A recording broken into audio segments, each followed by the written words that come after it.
রামিসা হত্যার বিচার 5 থেকে 7 দিনের মধ্যে সমাপ্ত হবে। স্বরাষ্ট্রমন্ত্রী।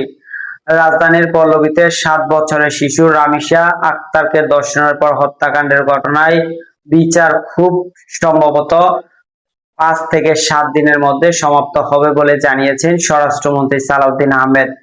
একই সঙ্গে আসামির সর্বোচ্চ শাস্তি নিশ্চিত করার কথাও জানান তিনি।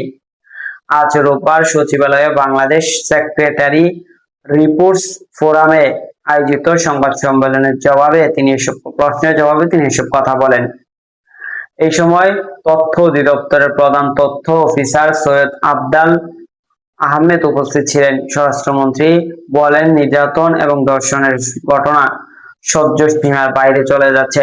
এই সময় এক্ষেত্রে দ্রুত আসামিদের যাতে গ্রেফতার করা হয় সেই চেষ্টাই করছে সরকার এবং এই ক্ষেত্রে কোনো ছাড় দেওয়া হচ্ছে না। রামিসার ঘটনায় অপরাধীকে 7 ঘন্টার মধ্যে গ্রেফতার করেছে জানিয়েছেন স্বরাষ্ট্রমন্ত্রী সালাউদ্দিন আহমেদ। আজই চার্জশিট দাখিল হবে। 5 থেকে 7 দিনেই বিচার সম্পন্ন এবং সর্বোচ্চ শাস্তি নিশ্চিত করা হবে। দর্শক, সাবস্ক্রাইব করবেন, লাইক করবেন, শেয়ার করবেন, কমেন্ট করতে বলবেন।